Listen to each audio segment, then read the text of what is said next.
राष्ट्रीय वनस्पति अनुसंधान (NBR) संस्थान द्वारा किए गए एक शोध में पता चला है कि यज्ञ और हवन के दौरान उठने वाले धुएं से वायु में मौजूद हानिकारक जीवाणु 94% तक नष्ट हो जाते हैं। साथ ही इसके धुएं से वातावरण शुद्ध होता है और इससे बीमारी फैलने की आशंका काफी हद तक कम हो जाती है।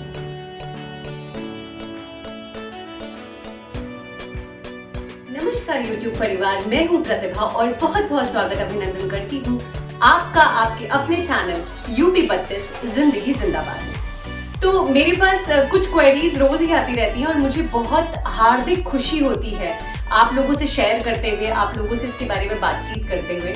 तो मेरे पास एक जो क्वेश्चन आया है वो कुछ इस तरीके से है कि हम लोग नवरात्र पे घर पे अग्यारी करते हैं, होम करते हैं, हवन करते हैं।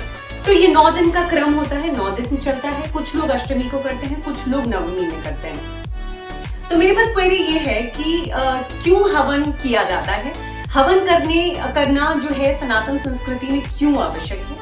इसके साथ साथ घर पे अगर हमें नहीं आता, हमें प्रॉपर विधि नहीं पता, हमें मंत्र नहीं पता, तो हम हवन किस तरीके से कर सकते हैं। क्या हवन सिर्फ आम की लकड़ी पे हो सकता है या फिर हम लोग जो गोबर के उपले होते हैं, कंडे होते हैं, गोईठा भी जिसे बोलते हैं, क्या उस पे भी हवन किया जा सकता है। और अगर हमें नहीं पता है बहुत सारे मंत्रोच्चारण, तो हम लोग कैसे घर पे अपने आप हवन कर सकते हैं, कर भी सकते हैं या नहीं कर सकते। तो आज मैं इन्हीं क्वेरीज को सॉर्ट करने के लिए आपके सामने आ गई हूँ। मेरा प्रयास है नवरात्र में रोज आपके लिए एक वीडियो लेकर के आऊं और उस वीडियो में कुछ ना कुछ जो हमारा धार्मिक क्रियाकलाप होते हैं उनसे जुड़ी हुई कुछ चीजें और जानकारी आप लोगों तक पहुंचे।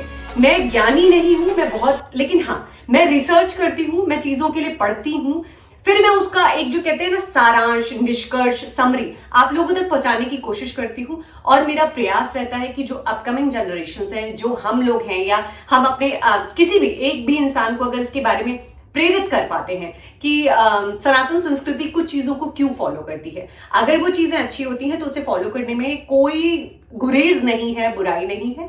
तो मेरे साथ बने रहिए और जुड़े रहिए मेरे साथ और देखते हैं आज आगे के टॉपिक में आपको क्या क्या जानकारियां मिलने वाली। हिंदू धर्म ग्रंथों में यज्ञ और हवन की अग्नि को ईश्वर का मुख माना गया है। इसमें जो भी कुछ आहुति यानी खिलाया जाता है वास्तव में ब्रह्म भोज है। धर्म ग्रंथों में मनोकामना पूरी करने के लिए या बुरी घटना टालने के लिए यज्ञ और हवन किया जाता है। वैज्ञानिक दृष्टिकोण से भी हवन और यज्ञ इंसान और प्रकृति दोनों के लिए काफी फायदेमंद है। आइए जानते हैं हवन और यज्ञ का वैज्ञानिक लाभ क्या है और इससे हमें दैनिक जीवन में क्या क्या लाभ होते हैं। हवन से रिलेटेड जानकारी देने से पहले मैं आप लोगों को बता दूं कि जो चीजें हैं, जो हमारे सनातन धर्म में कुछ चीजें हैं जैसे हम करते आ रहे हैं, पूजा पाठ हो गया, शास्त्र विधान हो गया, धार्मिक कर्मकांड हो गए, यज्ञ हवन आहुतियां हो गई, इनका साइंटिफिक महत्व भी उतना ही गहरा है जितना इनका धार्मिक महत्व है। सभी जानते हैं कि हिंदू समाज में धर्म, यज्ञ, हवन, अष्टहोम, इन सब की एक अलग महत्ता है जिसको हम लोग शायद जब से हमने जन्म लिया है तब से अपने घरों में देखते आ रहे हैं। तो हमारा जो शरीर है वो 5 तत्वों से मिलकर के बना। ये 5 तत्व हैं। ये 5 तत्व हैं पृथ्वी, अग्नि, जल, वायु और आकाश। 5 तत्वों का संतुलन जरूरी है, किसी एक तत्व पर नहीं, 5 तत्वों में संतुलन बनाकर ही आप अच्छी सेहत पा सकते हैं। जैसे जैसे हम आधुनिकता की ओर बढ़ते जा रहे हैं, हमने स्वास्थ्य से लेकर सारी चीजों में अपने लिए कठिनाइयां उत्पन्न कर ली हैं। पहले के जमानों में इतनी ज्यादा डिजीजेस नहीं हुआ करती थी।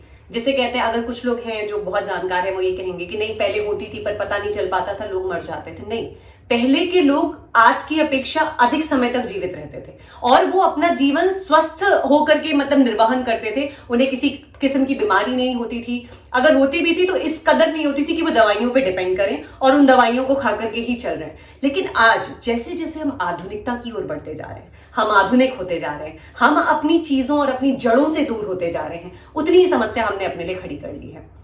हवन का जो धुआं होता है, हवन से जो आपके घर में खुशबू फैलती है, हवन से जो एक माहौल बनता है, क्योंकि हम उसमें बहुत सारी चीजों का उपयोग कर रहे हैं, हम हवन करने में बहुत सारी सामग्री मिक्स कर रहे हैं, उसका सबसे ज्यादा बेनिफिट पड़ता है हमारी एयर पे।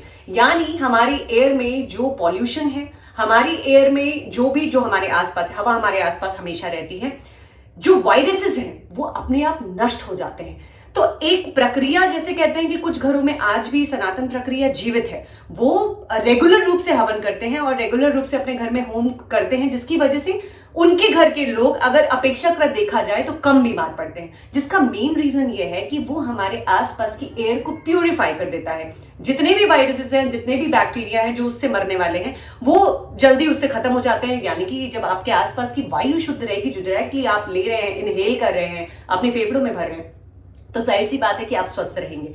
हम लोगों ने एक बेहद कठिन समय काटा है और बहुत ही ज्यादा बुरा समय काटा है, जो कि कोरोना पीरियड था। जिस टाइम पे इतना ज्यादा दहशत और डर था, वो समय सबने काटा हुआ है। अचानक से जिंदगियां थम गई थी, चीजें रुक गई थी, जिसका मेन रीजन था कि हमारे एयर में कहीं ना कहीं वो पॉल्यूशन था, वो वायरस था हमारे आसपास, मतलब हवा में भी वो वायरस मौजूद था। तो हवन एक ऐसी चीज है जिसके थ्रू हम अपने आसपास की वायु को प्योर कर सकते हैं, अपने घर की एयर को प्योर कर सकते हैं। और ये एक बहुत सरल विधि है जिसको आसानी से घर में किया जा सकता है। मैं अपने घर में हवन, जिसे कहते हैं, बहुत बड़े स्तर का हवन हमेशा नहीं पॉसिबल होता, पर जब पॉसिबल होता है मैं जरूर करवाती हूँ। इसके अतिरिक्त मैं घर में अपने आप, जब मैं सुबह की पूजा में बैठती हूँ, सांझ की पूजा में बैठती हूँ, जब मैं संध्या आरती या दीपक दिखाती हूँ भगवान को, तो मैं क्या करती हूँ कि मेरे पास एक छोटी सी वो है, मिट्टी की बरनी टाइप की है। दिया ले सकते हैं आप, बड़ा सा दिया आता है, ऐसा आता है जलाने के लिए। आप अगर पूजा की शॉप्स पे जाएंगे तो आपको आसानी से मिल जाएगा। ये मिट्टी का होता है, आप उसमें उपले रख सकते हैं, यानी गोबर के, जो गाय के गोबर के कंडे होते हैं, जिन्हें गोईठा भी बोलते हैं, आप उन्हें रख सकते हैं, कपूर से जला सकते हैं। और उसके बाद आप उसमें गूगल, लुबान और थोड़ी सी हवन सामग्री डाल करके पूरे घर में धुआं दिखा सकते हैं। ये आज जो पॉल्यूशन से बचने का और अपने घर में एक पॉजिटिविटी क्रिएट करने का सबसे बेहतरीन तरीका। कुछ लोग नकारात्मकता और सकारात्मकता की बात करते हैं और नेगेटिव एनर्जीज के प्रभाव के बारे में बात करते हैं। मेरा अपना पर्सनल मानना है कि अगर सकारात्मक है तो नकारात्मक भी है, अगर ईश्वर है तो ठीक है, अननोन शक्तियां भी हैं। मैं यहाँ पर इस बात पे बहुत ज्यादा बात नहीं करना चाहूंगी, क्योंकि टॉपिक कुछ और है और बात कहीं और बहुत लंबी चली जाएगी। लेकिन मेरा मानना ऐसा है कि नकारात्मकता सिर्फ भूत प्रेत आत्मा ये नहीं है। आपके अंदर भी कई बार ऐसे मोनोटोनस थॉट्स आते हैं, बहुत ही मोनोटोनस थॉट्स आते हैं कि हम नहीं कर सकते, या हमारे लाइफ में कुछ नहीं है, या ये चीज में हमें फेलियर मिल गया है, उसके पास तो है हमारे पास तो नहीं। हम कितना भी खुद को प्योरीफाई करने की कोशिश करें, लेकिन जो कहते हैं कि मनुष्य जो है वो हर प्रकार से सोचता है, हर तरीके से सोचता है। तो आपके अंदर के जितने भी ये नकारात्मक थॉट्स हैं, इनको दूर करने में आपके घर का जो हवन है, जो यज्ञ प्रक्रिया है, वो बहुत ज्यादा फर्क करती है। मैं आपको बता दूं, जैसे पहले जमाने में क्या होता था, लोगों के पास बहुत ज्यादा स्पेसेस होती थी, तो वो लोग यज्ञ करते थे और बहुत सारा, मतलब एक सोशल उनका जो दायरा होता था वो बहुत बड़ा होता था, सब लोग मिल करके यज्ञ करते थे। यज्ञ का ही छोटा रूप है हवन। और बेसिकली जितने भी हमारे श्वास से संबंधित रोग हैं, जितने भी, जैसे कि मैं बेसिकली फेफड़ों की बीमारियों के बारे में बात कर रही हूँ, ये उसको 94% तक कम करने का काम करता है। अब मैं ऐसा नहीं बोल रही हूँ कि एस्थमेटिक पेशेंट को आप ऐसे हवन करके बिठा दें, चीजें, रीजंस हैं, हम अपने हिसाब से उसको अलग अलग रख सकते हैं, मोल्ड कर सकते हैं, लेकिन जो वातावरण में पाए जाने वाले कीटाणु हैं, इनका खात्मा हवन 96% तक कर देता है। कई वैज्ञानिकों ने शोध में, कई यूनिवर्सिटियों ने शोध में इस पे प्रमाण दिया है कि यज्ञ और हवन का हमारे आसपास के वातावरण पे बेहद सकारात्मक प्रभाव पड़ता है। इसके साथ ही जो हमारे मन के नेगेटिव विचार हैं, जो कई बार वहम से होते हैं, लोगों को घरों में भी वहम होते हैं कि हमारे घर में कोई नेगेटिव एनर्जी है जिसकी वजह से चीजें सही नहीं जा रही हैं, उस टाइम पे भी ये जो हवन है वो एकदम पॉजिटिव एरा क्रिएट कर देता है। मैं आगे आपको बताऊंगी कि आप अपने घर में वो पॉजिटिव एनर्जीज, सकारात्मकता कैसे उत्पन्न कर सकते हैं हवन के द्वारा। या देवी सर्वभूतेषु शक्ति रूपेण संस्थिता नमस्तस्यै नमस्तस्यै नमस्तस्यै नमो नमः। ओम त्र्यंबकं जामहे सुगंधिं पुष्टिवर्धनम् उर्वारुकमिव वन्दनात् मृत्योर्मुक्षीयमामृतात्। नीलाम्बुश्यामल कोमलांगं सीता समारोपित वामभागम् आणो महासहायक चारुचापं नमामि रामं रघुवंशनाथम्। तो मैं ले आई हूँ बहुत ही सरल विधि, जैसे कि मैं घर में अपने हवन करती हूँ वैसे ही आप भी हवन कर सकते हैं। कई लोग आम की लकड़ी का प्रयोग करते हैं और कई लोगों के पास ऐसे लकड़ी अवेलेबल नहीं है तो वो गोईठा, कंडा या फिर उपले का प्रयोग करते हैं। तो मैंने क्या किया है, जैसे मुझे पता है नवरात्रों में मुझे जरूरत पड़ेगी और मुझे वैसे तो मैं सच बताऊं, मुझे सांझ आरती के समय भी उसके बाद भी पूरा हवन करके घर पे होम करना बहुत अच्छा लगता है। एक अलग सा वाइब्स आ जाती हैं घर में। तो मैं ये इस तरीके से ना उपले मंगा लेती हूँ। तो ये उपले मुझे इजीली अवेलेबल हो जाते हैं, पूजा की शॉप पे मिल जाते हैं। जब ऐसे वाले उपले मुझे अवेलेबल नहीं होते तो मैं वो छोटे वाले जो गाय के गोबर के उपले होते हैं वो मंगा लेती हूँ। उसके अलावा आपको ऐसे ये हवन सामग्री ये कहीं पे भी इजीली अवेलेबल हो जाएगी, जिसको आप मिक्स करोगे। इसमें जितना आप हवन सामग्री लोगे उतना ही घी डालोगे, उतना ही आप तिल का प्रयोग करोगे, काले तिलों का प्रयोग करोगे और उतना ही जौ मिलाओगे और साथ में गुड़ मिलाओगे। तो कहते हैं कि जो हम लोग हवन करते हैं वो जो सामग्री हम लोग अग्नि में डालते हैं वो डायरेक्टली ईश्वर तक पहुंचती है। तो आपको क्या करना है, ऐसे ये हवन सामग्री इजीली अवेलेबल हो जाती है, आप पूजा की दुकान में कहीं से भी मंगा सकते हैं। Otherwise Amazon is the best way. अगर आप कहीं नहीं जा सकते, आप जानते हैं आपके आसपास की शॉप्स दूर हैं या कोई लाने जाने आने वाला नहीं है, तो आप इजीली Amazon से भी ऑर्डर कर सकते हो। एक एक चीज वहां उपलब्ध है, गूगल, लोबान, हर प्रकार की चीज आप उसे चेकआउट कर सकते हो। उसके बाद ये मैंने कर रखा है ऑलरेडी, हवन करा हुआ है मॉर्निंग में, तो ये उसकी राख है। इसके अलावा आप देख रहे हो जैसे मेरे पास ये है सकोरा है, मिट्टी का सकोरा है, दिया कह सकते हैं, बड़ा दिया है। इसको रख करके मैं हवन करती हूँ और आराम से इसमें उपले सुलगा लिए और उसके बाद ईश्वर का नाम लिया। मैं कहती हूँ कि आप अगर मंत्रोच्चारण कर सकते हैं बहुत अच्छी बात है। आप 11 गायत्री मंत्रों का भी प्रयोग कर सकते हैं और उसके बाद आप सिंपली जैसे कहते हैं ना, ओम भूर्भुवस्सुवः तत्सवितुर्वरेण्यं भर्गो देवस्य धीमहि धियो यो न प्रचोदयात्, और ऐसे आपने हवन सामग्री उठानी है और स्वाहा।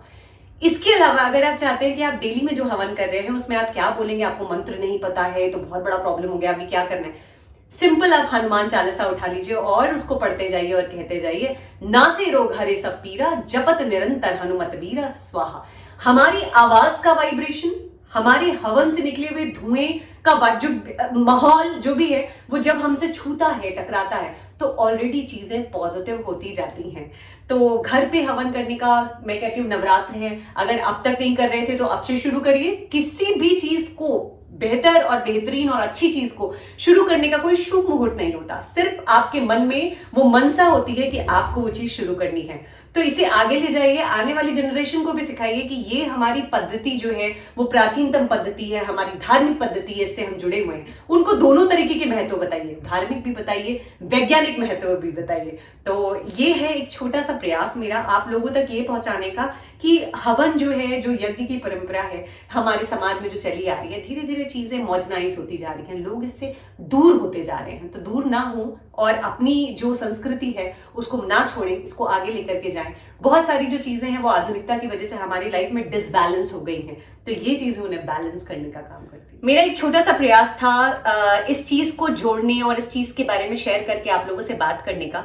जितनी ज्यादा से ज्यादा लोग जुड़ेंगे, कहते हैं ना कि कारवां बढ़ता जाएगा, जैसे जैसे लोग मिलते जाएंगे कारवां बढ़ता जाएगा।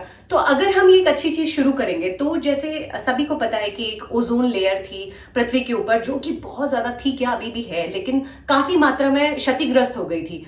कोविड के टाइम पे जब हम लोग घरों में थे और बहुत पॉल्यूशन का जो स्तर है वो थोड़ा बहुत कम हुआ था, जिसकी वजह से वो थोड़ी हील हुई थी। जो ये यज्ञ हवन की प्रक्रिया है ये उसको हील करने का काम करती है। और हमारी जो प्रकृति में, मैं आपको एक बहुत बेहतरीन सा फैक्ट बताती हूँ कि भारत के जो फूल होते हैं उनमें एक विशेष प्रकार की खुशबू पाई जाती है, जिसका मेन रीजन हमारे देश में होने वाला हवन है।